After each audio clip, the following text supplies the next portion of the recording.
Dr. Dasman Yaya Ma'ali LCMA Hafizahullah, Dr. Helmi Basri LCMA Hafizahullah, Dr. Hidayatullah Ismail LCMA Hafizahullah.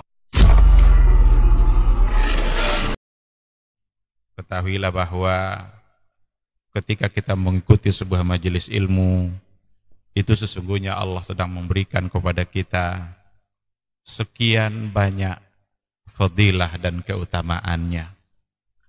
Karena sungguh sangat mulia orang-orang yang berada di majelis ilmu. Orang-orang yang berada di majelis ilmu adalah orang-orang yang akan dimudahkan baginya jalan menuju surga Allah. Dalam hadis dikatakan oleh Rasulullah sallallahu alaihi wasallam, "Man salaka tariqan yaltamisu fihi ilman, sahalallahu lahu tariqan ilal jannah." Barang siapa yang menempuh satu jalan di mana tujuannya adalah untuk mendapatkan ilmu, maka Allah akan mudahkan baginya jalan menuju surga. Asyhadu an la ilaha illallah wahdahu la syarikalah wa asyhadu anna Muhammadan abduhu wa rasuluh la nabiyya wa la rasula ba'dah. Ma'asyiral hadirin wal hadirat rahimani Allah wa iyyakum. Mari kita kembali bersyukur kepada Allah Subhanahu wa taala. Alhamdulillah, pada pagi yang penuh berkah ini kita kembali dibangunkan oleh Allah Subhanahu wa taala dari tidur kita, dan mudah-mudahan bangunnya kita dari tidur itu membuat kita semakin banyak berzikir dan bersyukur kepada Allah Subhanahu wa taala. Kita tidak akan bisa terbangun kecuali hanya atas izin dan kehendak Allah. Ada orang yang tidur di malam hari tapi dia tidak bangun lagi. Ada pula orang yang begitu susah untuk tidur, belok kiri, belok kanan, tidak tidur-tidur. Maka tidurnya kita itu sesungguhnya adalah atas kehendak Allah, sebagaimana bangunnya kita adalah atas kehendak Allah. Maka jadikanlah bangunnya kita dari tidur itu sebagai cara untuk mendekatkan diri kita kepada Allah Subhanahu wa taala. Alhamdulillah, subuh berjamaah kita tunaikan. Inna Qur'anal fajri kana mashhuda. Ibadah subuh itu ibadah yang spesial, ibadah yang dipuji secara langsung oleh Allah dalam Al-Quranul Karim, bahkan ibadah yang dipersaksikan oleh para malaikat. Mudah-mudahan semua kebaikan kita diterima oleh Allah Subhanahu wa taala. Sama-sama kita juga harus bersalawat dan salam untuk Rasulullah sallallahu alaihi wasallam. Allahumma salli ala Muhammad wa ala ali Muhammad. Mudah-mudahan kita semakin mencintai beliau, mudah-mudahan kita semakin taat dan istiqamah berada di atas sunnahnya. Itulah cara untuk mendapatkan syafaat dari beliau di Yaumul Mahsyar. Syafaat itu adalah sebuah pertolongan yang diberikan oleh Rasulullah sallallahu alaihi wasallam atas izin Allah, hanya atas izin Allah. Tidak ada orang yang akan bisa memberikan syafaat nanti di sisi Allah kecuali diizinkan oleh Allah Subhanahu wa taala. Dan dari sekian banyak rasul dan nabi, Nabi Muhammad sallallahu alaihi wasallam lah yang insya Allah nanti diberikan izin untuk memberikan syafaat itu. Ketika mereka datang kepada Nabi Nuh bilang, jangan saya tidak pantas memberikan syafaat itu. Coba datang kepada Nabi Ibrahim, datanglah mereka kepada Nabi Ibrahim. Nabi Ibrahim bilang, jangan minta itu kepada saya tidak pantas untuk memberikan syafaat itu, karena dulu di dunia, ketika hidup di dunia dan selama hidup di dunia itu, saya pernah terpaksa berbohong 3 kali. Jadi seumur-umurnya Nabi Ibrahim terpaksa berbohong. Terpaksa berbohong berarti bukan sengaja. Atas dasar itu dia tidak merasa tidak pantas untuk memberikan syafaat. Coba minta kepada Nabi yang lain, terus sampai pada akhirnya kepada Nabi Muhammad sallallahu alaihi wasallam. dan beliaulah insya Allah yang akan memberikan syafaat itu. Ikhwati fillah, sekali lagi mudah-mudahan kita semua pantas untuk mendapatkan syafaat dari beliau. Amin amin ya rabbal alamin. Ma'asyiral hadirin wal hadirat rahimani Allah wa iyyakum. Untuk tausiah kita pada pagi hari ini, saya ingin berbagi dengan kita bersama terkait dengan beberapa faidah Ramadan, fawaid Ramadaniyah, yang mudah-mudahan ini nanti bisa menjadi ilmu dan menambah semangat kita dalam melaksanakan Ramadan. Faidah yang pertama, kita coba dalami makna sebuah hadis yang sering diulang-ulang, khususnya yang berkaitan dengan Ramadan. Apa hadis yang sering diulang-ulang itu? Adalah sebuah hadis qudsi di mana Rasulullah sallallahu alaihi wasallam meriwayatkan langsung dari Rabb-Nya. Qala Rasulullah sallallahu alaihi wasallam, qala Rabbi. Jadi ciri-ciri dari hadis qudsi itu Rasul mengatakan qala Rabbi, Rabb saya berkata. Tapi itu bukan Al-Qur'anul Karim. Kalau Al-Qur'anul Karim, Nabi hanya menerima apa adanya dari Jibril, lafzan wa ma'nan, baik lafaznya maupun maknanya. Kalau hadis qudsi itu tidak sama, maknanya yang diterima oleh Rasulullah sallallahu alaihi wasallam, lalu beliau yang meriwayatkannya. Apa bedanya? Bedanya tentu saja banyak. Hadis qudsi walaupun itu datang dari Allah, riwayatnya Nabi yang menyampaikan, tetapi tidak boleh dibawa dalam bacaan sholat. Sementara Al-Quranul Karim itu yang dibaca di dalam sholat. Faqra'u ma tayassara minal Qur'an. Bacalah apa yang mudah bagi kalian dari Al-Quran. Al-Quranul Karim membacanya itu diberikan pahala setiap huruf. Man qara'a harfan minal Qur'an falahu hasanah wal hasanatu bi asyri amsalihah.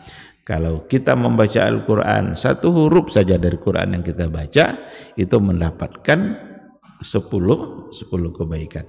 Tapi hadis qudsi itu tidak seperti itu. Jadi ada banyak perbedaan. Al-Quranul Karim tidak boleh secara sengaja untuk beribadah membacanya oleh perempuan yang dalam keadaan haid. Sengaja untuk berta'abbud dengan membaca Al-Quran. Walaupun ada perbedaan pandangan di situ. Sementara untuk hadis qudsi itu dibolehkan. Jadi ada banyak perbedaan. Penggalan dari hadis qudsi yang saya maksud itu adalah as-siyamu li wa ana ajzi bihi. Kan hadis itu kan kullu amali bani adam lahu illa as-saum. Semua amal anak Adam itu adalah untuk dia kecuali puasa. Fa innahu li. Jadi apa makna as-siyamu li wa ana ajzi bihi? Ini faedah pertama yang ingin saya sampaikan. Ketika dikatakan bahwa as-siyamu li, puasa itu hanya untuk saya, diberikan penjelasan oleh para ulama tentang makna hadis itu. Bukankah sholat juga karena Allah? Bukankah nanti kita mengerjakan ibadah-ibadah karena Allah? Karena kan inna salati wa nusuki wa mahyaya wa mamati lillah, berarti karena Allah, untuk Allah. Tapi kenapa di hadis itu dikatakan as-siyamu li, hanya untuk saya?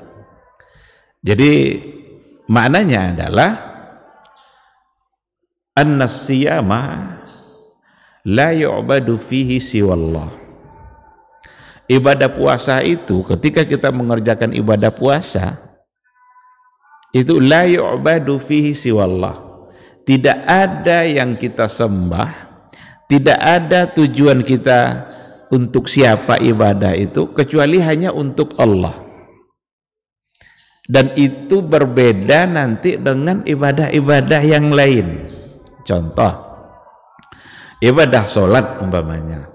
Sholat itu kan ada rukunya, ada sujudnya. Inti dari sholat itu ada pada ruku dan sujud. Tapi mungkinkah orang melakukan ruku dan sujud untuk selain Allah? Bisa. Ruku dan sujud untuk selain Allah itu adalah syirik sebenarnya. Dan banyak yang melakukan. Sujud umpamanya, berapa banyak orang sujud-sujud ke kuburan. Dia tidak sedang menyembah Allah, tapi dia sedang menyembah kuburan itu. Maka jadilah ia sebuah kesyirikan kalau seandainya kita sujud kepada selain Allah Subhanahu wa ta'ala. Berarti sujudnya, sholatnya tadi bisa dilakukan untuk selain Allah. Haji umpamanya, mungkinkah ibadah haji itu dilakukan untuk selain Allah? Bisa. Apa contohnya?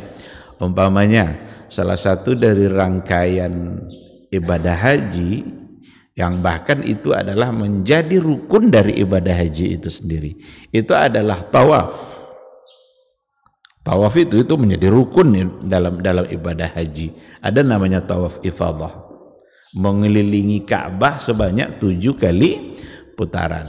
Sekarang pertanyaannya, adakah orang tawaf untuk selain Allah? Jawabannya ada.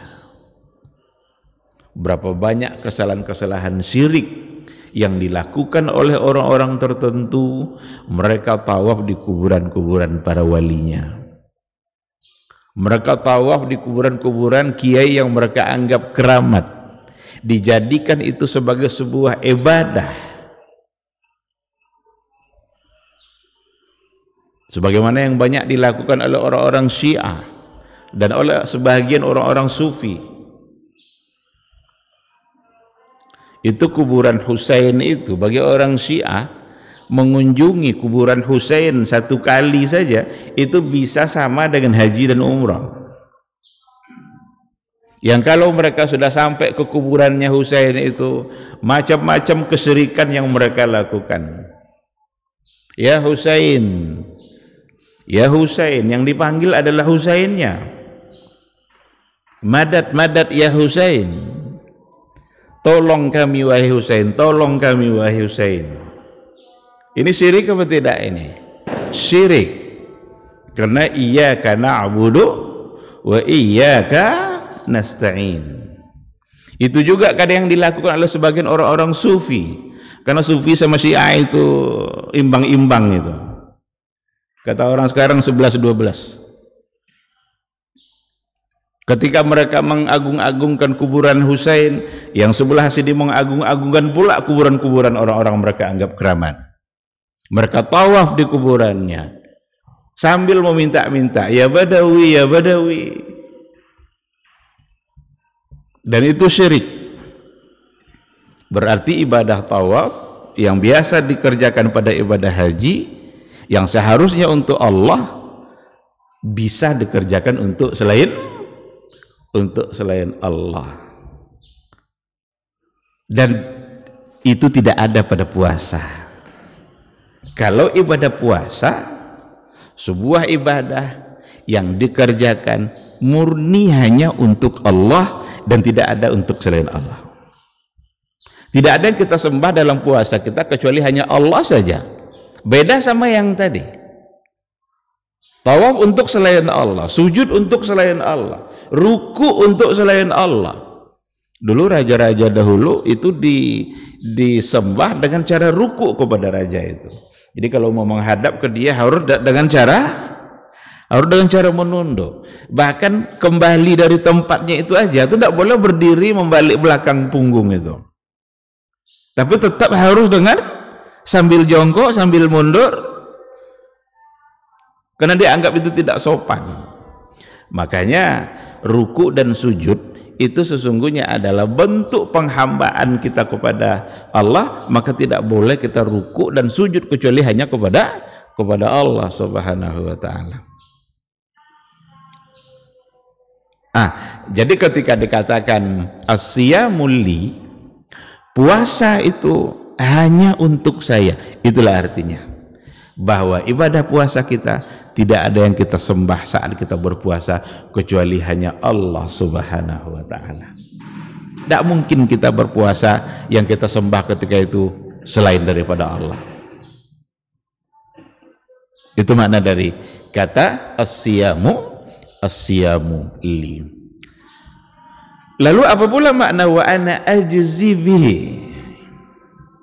Dan hanya saya yang memberikan balasan. Bukankah ibadah lain juga Allah yang memberikan balasan? Bukankah kalau seandainya kita sholat, Allah yang memberikan balasan sholat kita? Kalau seandainya kita bersedekah, berinfak, Allah yang memberikan balasan. Kalau kita membaca Al-Quran, Allah yang memberikan balasan. Tapi pada hadis tadi dikatakan as-siyamu li wa ana ajzi bihi. Puasa itu murni mutlak untuk saya, hanya saya yang disembah dan saya yang menentukan balasannya. Maknanya adalah bahwa ibadah puasa itu, pahala dari ibadah puasa itu di luar daripada kelipatan pahala ibadah-ibadah yang lain. Kalau ibadah-ibadah yang lain itu pahalanya satu nanti dikalikan menjadi 10. Kalau untuk berinfak, mathalul ladzina yunfikuna fi sabilillahi kamathali habbatin ambatat sab'a sanabil. Kalau nanti ibaratnya menanam 1 biji nanti tumbuh menjadi 7, yang 7 ini berkembang bisa menjadi 700. Itu kelipatan-kelipatan untuk pahala-pahala ibadah yang sudah ditetapkan oleh Allah. Kalau membaca Al-Quran seperti yang tadi kita sampaikan, 1 huruf saja bisa mendapatkan 10. Itu kelipatan-kelipatan untuk ibadah-ibadah selain puasa. Sedangkan untuk puasa sendiri, wa ana ajzi bihi, hanya saya yang menentukan.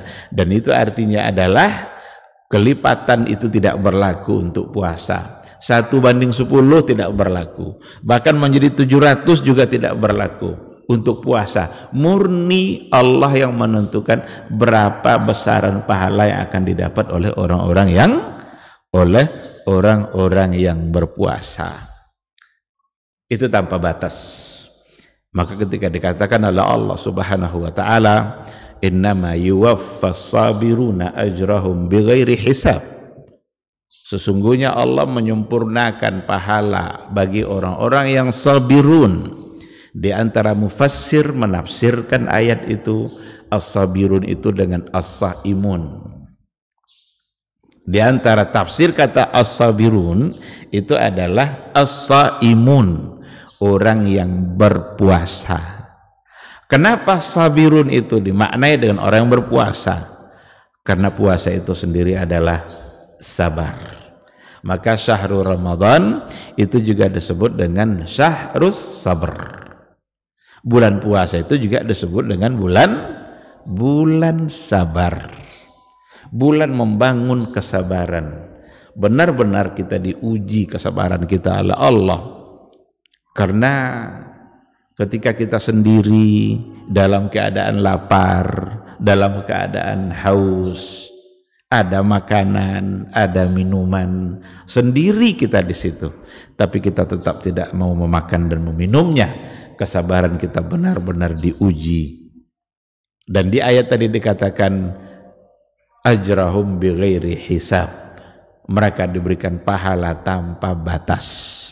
Oleh karena itu, wa ana ajzi bihi, hanya saya yang menentukan berapakah yang paling pantas dia untuk diberikan pahalanya. Apakah banyak Apakah banyak sekali atau mungkin Allah tak berikan pahala apa-apa? Karena murni Allah yang menentukan. Kok bisa tidak diberi pahala apa-apa? Ada Nabi bilang seperti itu. Apa kata Rasul? Kam min sa'imin laisa lahu min siyamihi illa al-ju' wal atas. Berapa banyak orang yang berpuasa tapi dia tidak mendapatkan apa-apa dari puasanya kecuali sekedar menahan lapar dan haus. Hanya lapar dan haus itulah yang dia dapatkan, sementara pahala tidak. Ada pula orang yang berpuasa tapi Allah berikan maksimal pahalanya karena memang dia memanfaatkan seluruh waktunya untuk mengambil semua peluang-peluang keampunan, peluang-peluang keberkahan yang telah disediakan oleh Allah Subhanahu wa taala. Nah, jadi ini faedah yang pertama tentang makna hadis as-siyamu li wa ana ajzi bihi. Yang kedua, Ramadan ini membuat kita menjadi berbeda. Ketundukan kita kepada perintah Allah dalam Ramadan itu membuat umat Nabi Muhammad SAW berbeda dengan kaum-kaum yang sebelumnya seperti al-Yahud wan Nasara. Ketika turun ayat ya ayyuhalladzina amanu kutiba alaikumus siyam kama kutiba alal ladzina min qablikum la'allakum tattaqun. Hai orang-orang beriman, diwajibkan kepada kalian untuk berpuasa. Kata as-siyam yang ada pada ayat ini bersifat umum. Bukan hanya untuk Ramadan saja. Karena tidak dikatakan di situ kutiba alaikum siyamu Ramadan. Anda kutiba alaikumus siyam. Maka kewajiban puasa yang ada pada umat Nabi Muhammad itu disebut juga sebagai kewajiban yang bersifat tadriji. Tadriji itu berangsur-angsur. Karena sebelum Ramadan sudah ada puasa lain yang menjadi sebuah keharusan. Apa itu? Saumu Asyura. Puasa Asyura. Dulu sebelum ada Ramadan itu menjadi satu keharusan. Tapi dengan turunnya ayat yang mengharuskan untuk berpuasa dan Nabi menetapkan itu sebagai puasa Ramadan, kewajiban Ramadan kan turun pada tahun kedua. Puasa Ramadan itu. Nah, ketika turun ayat itu maka dinasahlah kewajiban puasa yang sebelumnya. Ketika datang perintah berpuasa itu, umat Nabi Muhammad SAW menunjukkan ketundukan mereka untuk berpuasa. Tidak banyak tanya. Oh ya Rasulullah, kenapa kita harus sebulan tidak boleh makan, tidak boleh minum? Tidak ada. Semua mereka menunjukkan ketundukannya. Dan ini yang membuat berbeda umat Nabi Muhammad dengan umat-umat yang lain seperti al-Yahud, umat Nabi Musa. Ketika Nabi Musa menyebutkan sesuatu yang diperintahkan oleh Allah Subhanahu wa taala yang wajib dilaksanakan, mereka jadi bertanya-tanya. Innallaha ya'murukum an tazbahu baqarah. Sesungguhnya Allah memerintahkan kalian untuk menyembelih baqarah, sapi betina. Kenapa Allah perintahkan itu? Itu Nabi Musa diberikan wahyu seperti itu untuk mencari tahu siapa pembunuh orang yang sudah meninggal ini. Jadi sembelih sapi itu, nanti ekornya dipukulkan kepada orang itu. Tapi pertama kali Nabi Musa menyampaikan itu, innallaha ya'murukum an tazbahu baqarah. Sesungguhnya Allah memerintahkan kalian untuk menyembelih sapi.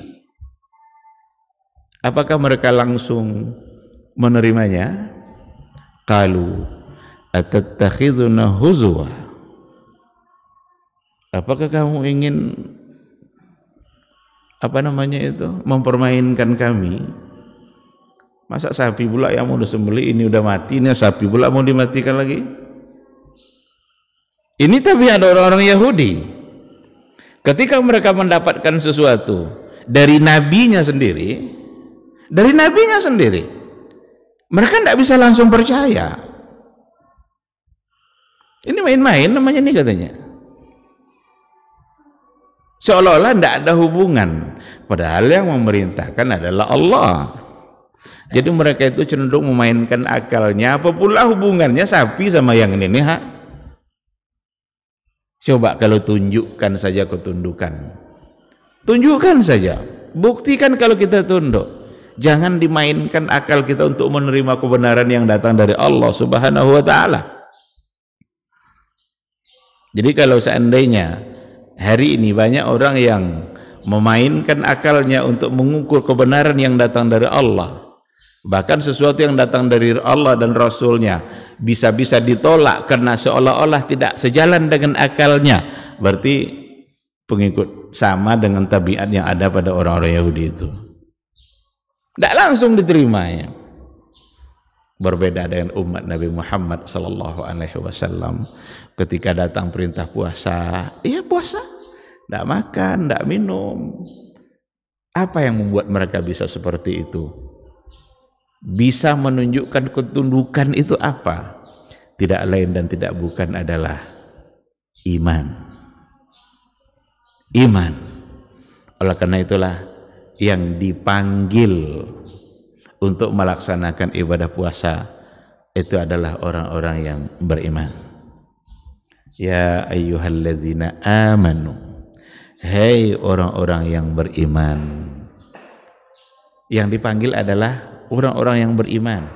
Imannya itu yang dikedepankan, dan ciri-ciri orang-orang yang beriman adalah orang-orang yang siap memberikan ketundukannya kepada Allah Subhanahu wa ta'ala. Biasa makan setiap hari, sekarang tidak boleh makan. Biasa pagi-pagi sarapan, sekarang tidak boleh.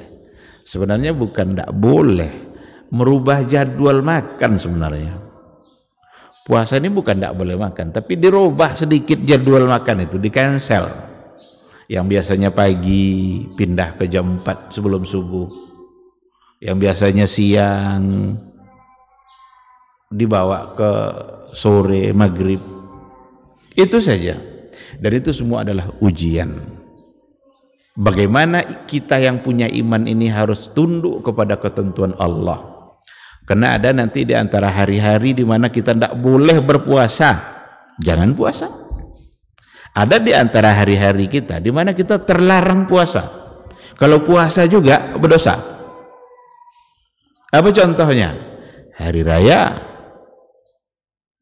Hari raya. Ada pula nanti di antara hari-hari di mana kita wajib berpuasa. Kalau tidak berpuasa, berdosa. Jadi ada saat di mana kita haram berpuasa, ada saat di mana kita wajib berpuasa, ada saat di mana kita diberikan pilihan mau puasa, mau ndak. Apa ketentuan ini untuk apa sebenarnya ini? Itu untuk menunjukkan ketundukan kita kepada Allah. Dan ibadah Ramadan, bulan yang istimewa, yang dipisahkan oleh terlarangnya puasa sebelum dan sesudah. Jadi murni Ramadan ini terpisah dengan bulan yang sebelumnya, dengan dilarangnya puasa sehari sebelumnya dan sehari sesudahnya. Apa sehari sesudah Ramadan? Syawal. 1 Syawal kita dilarang puasa. Apa sehari sebelumnya? Yaumus Syak. Yaumus Syak itu kan hari di mana kita terlarang untuk berpuasa. La tuqaddimu Ramadhana bi yaumin aw yaumain. Jangan kalian dahului Ramadan itu. Jadi dilarang untuk mendahului agar bulan Ramadan ini menjadi murninya nanti sebulan penuh di mana kita menunjukkan ketundukan kita dalam berpuasa. Dan kalaulah berhasil Ramadan mendidik ketundukan kita kepada Allah, ketaatan kita kepada Allah, selamat kita dunia akhirat. Tunduk itu, saya ingin memberikan satu gambaran bagaimana orang bisa tunduk kepada aturan dunia. Aturan dunia. Contoh, ada contoh yang biasa saya angkat untuk memahamkan kita dengan makna al-ubudiyah. Kalau kita lewat di Batrai P atau di Batalion 132, itu di gerbangnya nanti kita akan temukan satu kotak. Di dalamnya ada seorang tentara yang berdiri tegak sambil memegang senjata.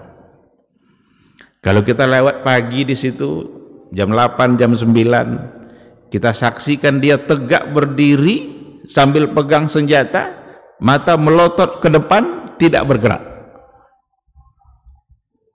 Pulang kita nanti jam 11, jam 12 lewat di situ masih saja seperti itu. Itu kenapa bisa seperti itu? Pernah enggak dia curi-curi waktu? Umpamanya kan enggak ada orang nih, enggak ada siapa-siapa. Duduklah sebentar katanya. Pernah enggak? Yang tentara yang tegak yang menjaga di gerbang tadi itu. Enggak. Kenapa enggak? Karena memang itu tugas untuk dia di hari itu. Sampai selesai. Itu namanya tunduk. Nggak ada dia cari-cari celah, cari-cari waktu tuh. Kok bisa dia memberikan ketundukannya seperti itu? Itu yang harus dia taati, komandannya. Kalau dia tidak taat seperti itu, dia bisa bermasalah. Kalau untuk aturan manusia seperti itu bisa diberikan ketundukan, bukankah seharusnya kita memberikan ketundukan kita kepada Allah? Apa yang diperintahkan dan apa yang dilarangnya, karena hukum itu hanya ada dua. Pertama dari sisi perintah, kedua dari sisi larangan. Dua itu aja hukum itu. Yang perintah untuk dilaksanakan, yang larangan untuk ditinggalkan. Semua itu sesungguhnya adalah ujian bagi keimanan, ujian bagi ketundukan kita kepada aturan Allah. Mana yang halal, mana yang haram, mana yang boleh, mana yang tidak boleh. Ibadah puasa ini sesungguhnya adalah ibadah yang untuk menunjukkan ketundukan kita kepada Allah Subhanahu wa taala. Coba ketika ditentukan waktu berbuka itu umpamanya jam 6.25, ditandai nanti dengan suara azan. Ada ndak orang yang memulainya 6.23, 6.22 sudah memulai berbuka? Ada ndak? Ndak ada. Padahal kan bedanya cuma 2 menit, 1 menit. Tapi kita tidak berani untuk memulai berbuka karena belum waktunya. Ini ketundukan yang luar biasa. Ketika ditetapkan batas sahur itu adalah masuknya waktu subuh. Ada enggak orang ketika sudah masuk waktu subuh dia masih sahur? Enggak. Bahkan dijaga itu. Detik-detik menjelang masuk azan itu, menjelang dengar suara azan itu, jangan ada lagi yang untuk dimakan atau untuk diminum. Ini sesungguhnya adalah gambaran dari ketaatan kita. Kalau sebulan Ramadan ini berhasil mendidik ketaatan kita seperti itu, setelah Ramadan kita akan mudah untuk mentaati Allah. Dalam Ramadan ini kan yang dilarang kan yang halal, bukan yang haram. Kalau yang haram tidak pun Ramadan haram juga dia. Tidak pun masuk Ramadan, yang haram itu tetap haram. Sekarang masuklah Ramadan, yang halal diharamkan. Ini air halal air itu, tapi haram saat berpuasa. Bisa kita tinggalkan itu. Kalau seandainya kita berhasil meninggalkan sesuatu yang dihalalkan oleh Allah, bisa kita tinggalkan. Tidakkah lebih pantas kita harus berhasil untuk meninggalkan hal-hal yang diharamkan oleh Allah? Maka bukti dari kesuksesan Ramadan kita setelah Ramadan itu adalah ketika kita berhasil meninggalkan semua yang dilarang oleh Allah. Karena dalam Ramadan yang halal dilarang oleh Allah saat berpuasa, kita berhasil untuk meninggalkan. Masa yang haram tidak berhasil untuk ditinggalkan? Inilah yang akan dicapai oleh ibadah Ramadan. Ikhwati fillah, ma'asyaral hadirin wal hadirat, rahimani Allahu wa iyyakum. Saya ingin kita punya waktu untuk bertanya jawab, untuk berdiskusi. Cukup 2 faedah itu saya kira yang akan kita dapatkan dari ibadah Ramadan, dan ternyata hanya Allah yang membalas dan hanya Allah yang kita sembah pada saat kita berpuasa. Cukup 2 faedah, dan sisa waktu akan kita isi dengan bertanya jawab. Seandainya ada yang perlu untuk dipertanyakan, dipersilahkan.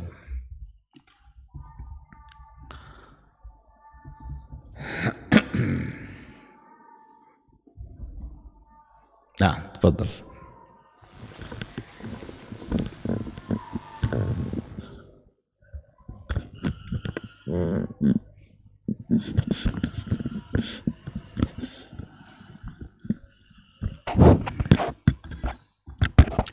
Ya, lanjut aja. Bismillahirrahmanirrahim. Assalamualaikum warahmatullahi wabarakatuh. Waalaikumsalam warahmatullahi. Saya ingin menanyakan Ustadz mengenai niat puasa. Apakah boleh kita berniat puasa di awal Ramadan saja? Untuk selanjutnya enggak berniat lagi gitu, Ustadz. Makasih. Iya. Apakah boleh kita meniatkan Ramadan di awal saja? Kita lihat hadis Rasulullah Sallallahu Alaihi Wasallam di mana Rasul mengatakan dalam persoalan niat untuk berpuasa, la siyama liman lam yubayyit siyama min al-lail. Tidaklah puasa seseorang itu dianggap sah kecuali kalau dia meniatkannya di malam hari. Oleh karena itu para ulama membahas ini secara fikihnya, bahwa niat Ramadan, niat puasa secara umum, ini hadis tadi bicara tentang puasa secara umum, tidak sah puasa kalau seandainya tidak meniatkannya pada malam Ramadan, pada malam harinya, afwan. Secara hukumnya niat itu ada di malam hari. Kalau umpamanya ada orang yang mau puasa nazar, tiba-tiba dia meniatkan puasa nazarnya di pagi hari, tidak bisa. Jam 7 pagi mau puasa, melaksanakan puasa nazar, maka tidak bisa.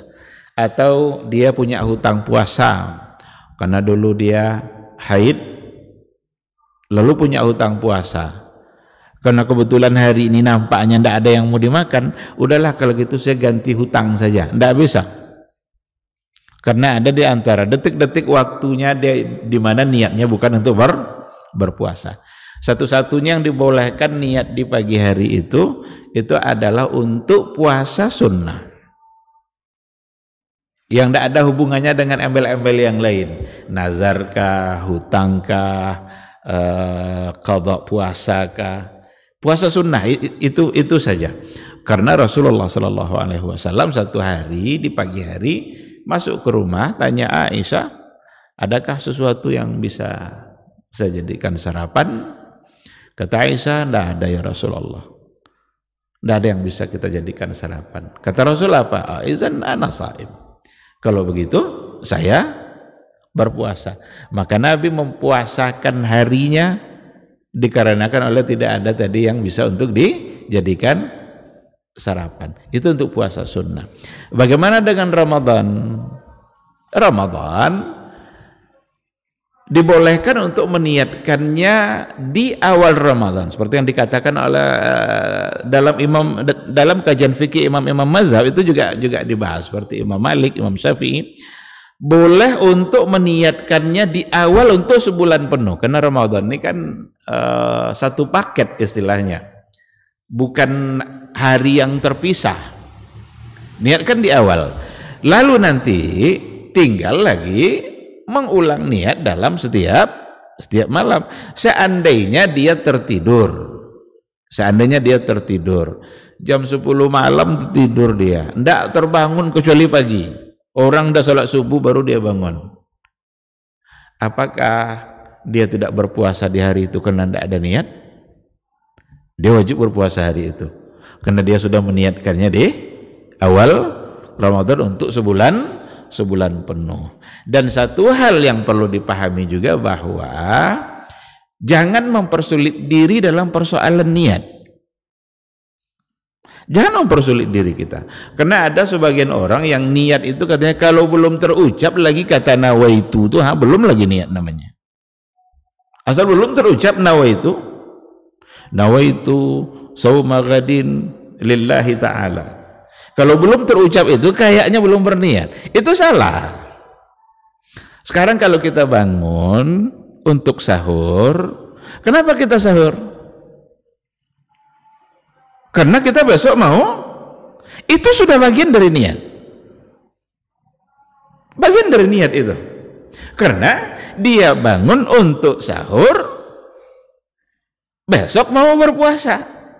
Itu saja sesungguhnya sudah menjadi bagian dari niat. Nah, oleh karena itu tidak mesti mempersulit diri. Dalam Ramadan ini niat kala dari awal untuk puasa sebulan penuh, nanti tinggal lagi kita bangun setiap malam untuk sahur. Seandainya nanti tidak terbangun pun, insya Allah kita tetap wajib untuk berpuasa. Wallahu subhanahu wa ta'ala a'lam. Ada lagi?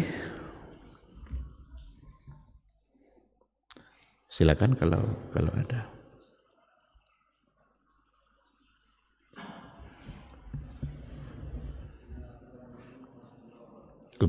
Izin bertanya, Ustaz. Tadi Ustaz ada menyampaikan kalau perintah wajib berpuasa Ramadan itu pada tahun 2 Hijriah kalau nggak salah. Dan Ana pernah mendengar bahwasanya Rasulullah SAW berserta sahabat itu berperang Badar pada tahun 2 Hijriah dengan berpuasa. Apakah mohon penjelasan, Ustaz? Assalamualaikum warahmatullahi wabarakatuh. Waalaikumsalam warahmatullahi wabarakatuh. Disyariatkan puasa tahun kedua itu di bulan Sya'ban. Di bulan Sya'ban berarti sebelum masuknya bulan Ramadan. Sementara perang Badar itu terjadi di dalam bulan Ramadan. Berarti terjadi setelah adanya pensyariatan ibadah puasa. Jadi tidak ada sesuatu yang bertentangan di situ. Ada banyak catatan sejarah penaklukan atau kemenangan yang diraih oleh Nabi pada saat di bulan Ramadan itu. Termasuk diantaranya Fathu Makkah. Dan ada banyak peperangan yang terjadi dalam bulan Ramadan. Ada di antara mereka yang tetap berpuasa, ada yang sebagiannya berpuasa, sebagian tidak. Ada yang Nabi sendiri yang memerintahkan, karena kita akan menghadapi sesuatu yang berat, perjalanan kita masih jauh, maka berbuka, kata Rasul. Tidak ada yang mau berbuka. Karena Rasul sendiri belum berbuka. Nabi heran, ini suruh buka kok tidak mau nih katanya. Akhirnya Nabi sendiri mengambil airnya, lalu diperlihatkan kepada para sahabat kalau Nabi itu membukakan puasanya. Ketika itu barulah mereka mau berbuka. Dan Nabi mengatakan kalau ada juga yang tidak berbuka, kata Rasul, ulaikal usa. Mereka itu durhaka. Apa pelajaran yang bisa diambil dari apa yang kita ceritakan tadi?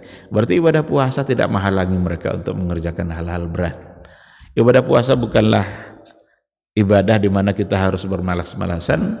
Ibadah puasa bukanlah ibadah di mana kita harus lebih banyak tidur. Mereka disuruh berbuka aja nggak mau, coba. Padahal mereka akan berperang. Ketika Nabi sendiri yang menunjukkan dirinya membukakan puasanya di hari itu, barulah sahabat yang lain ikut untuk berbuka. Jadi betul pada tahun kedua, dan itu tepatnya adalah di bulan Sya'ban. Wallahu a'lam. Masih ada, silakan. Tafadhal.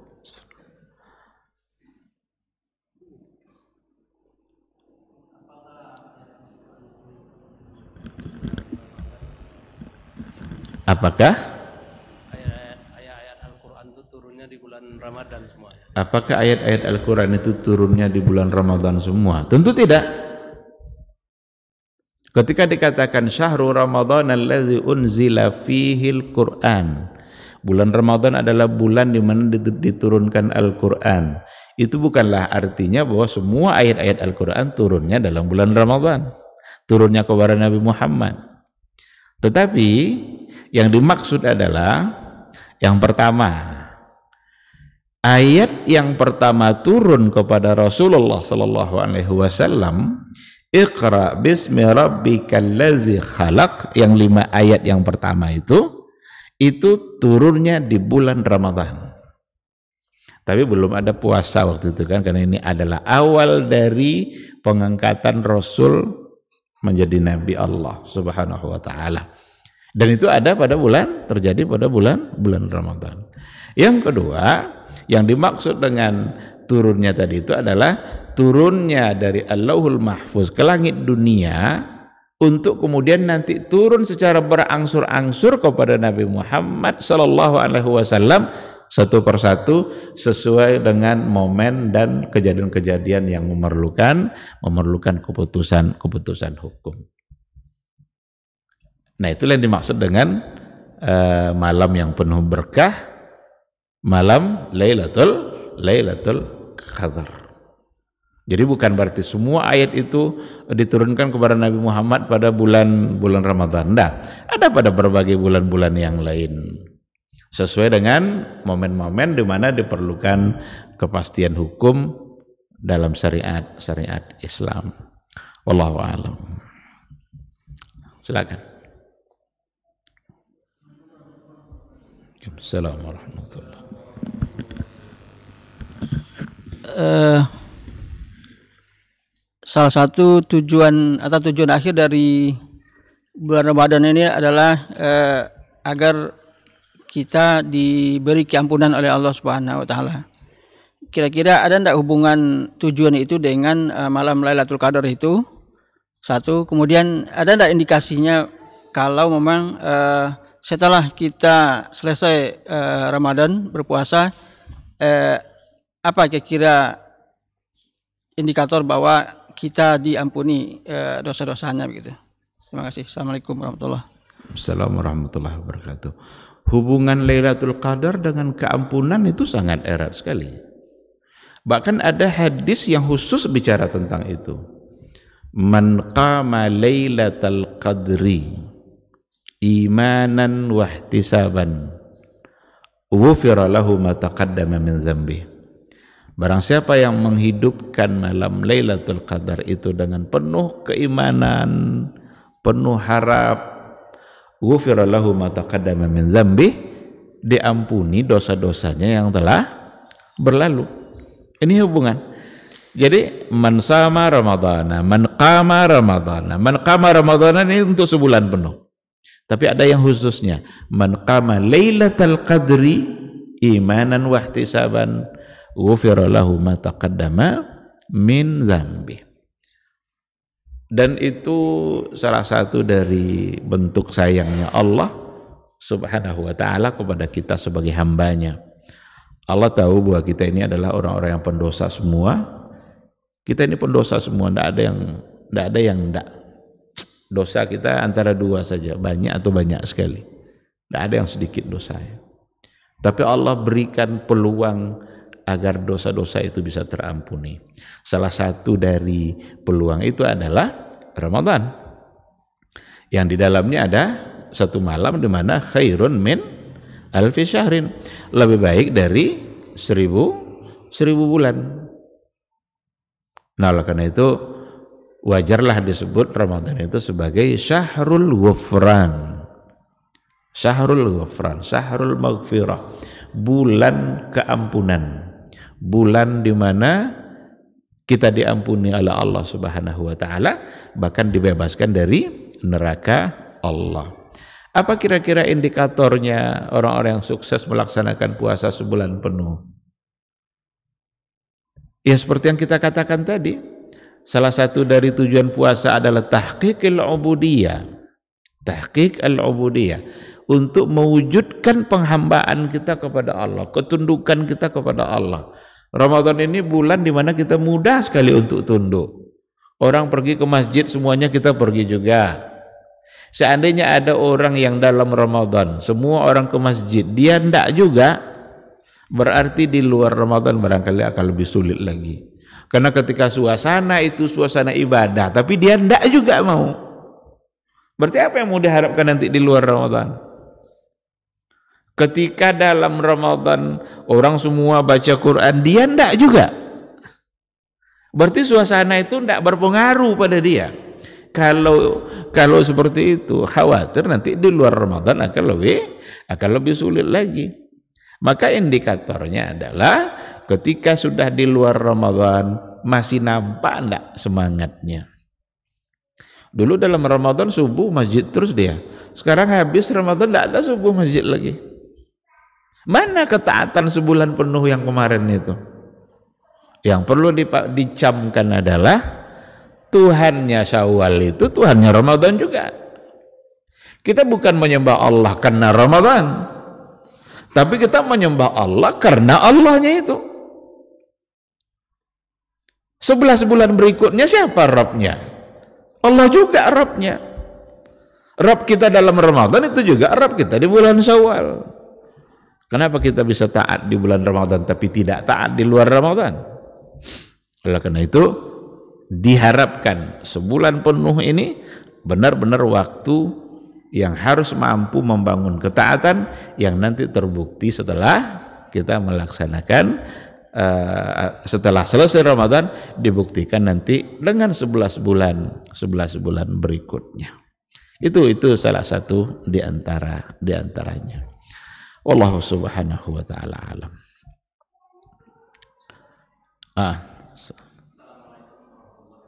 Waalaikumsalam warahmatullahi.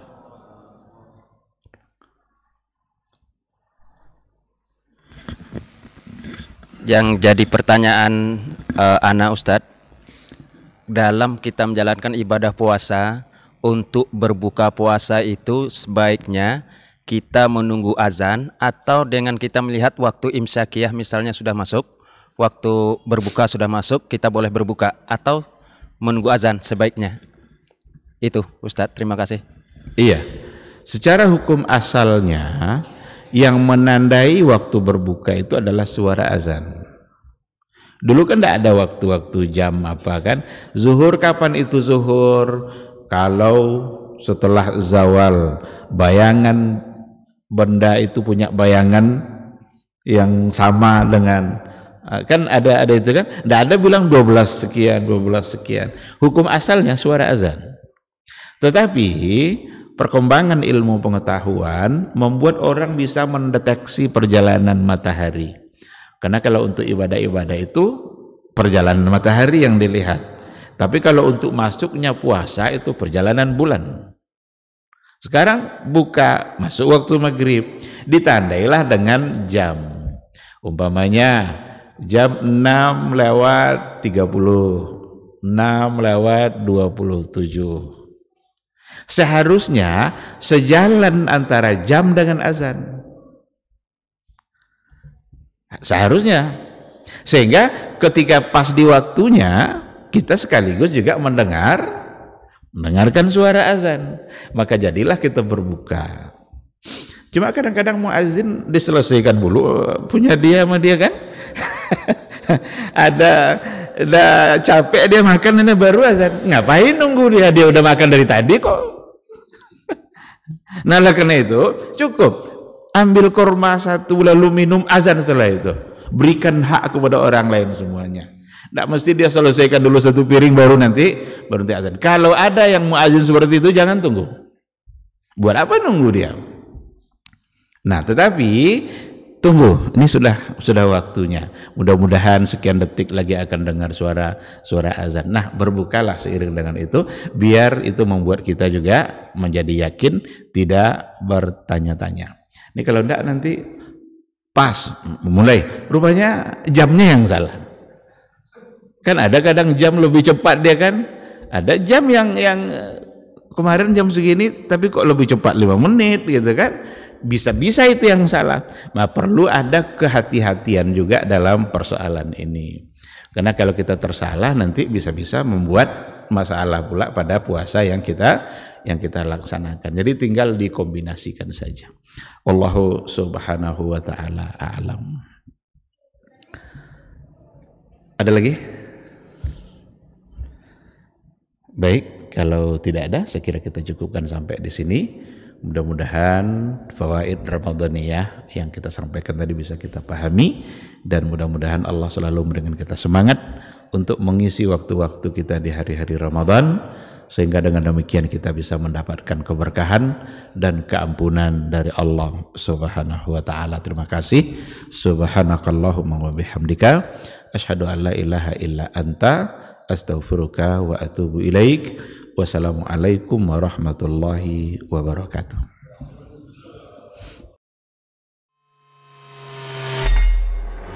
Di para sahabat itu, kaum muslimin, yang terbayang bagi mereka itu adalah infak, yang terbayang bagi mereka adalah sebuah kebahagiaan, keselamatan di akhirat yang kekal dan abadi di sisi Allah tabaraka wa taala. Semua kita boleh klaim sekarang, kamu cinta Nabi, cinta Ustaz. Cinta Nabi, cinta Ustaz. Termasuk saya, cinta Nabi, cinta. Dapat tahunya besok di akhirat. Maka apa kata Nabi sallallahu alaihi wasallam? Amalur rajuli biyadih. Penghasilan yang terbaik adalah pekerjaan yang dilakukan oleh seseorang dengan tangannya sendiri. Wa kullu bai'in mabrur. Dan setiap jual beli yang mabrur. Ini aktivitas ini membantu saya di akhirat atau akan menyulitkan saya di akhirat? Kalau seandainya perbuatan itu ternyata akan menyulitkan kita di akhirat kelak, tinggalkan perbuatan itu.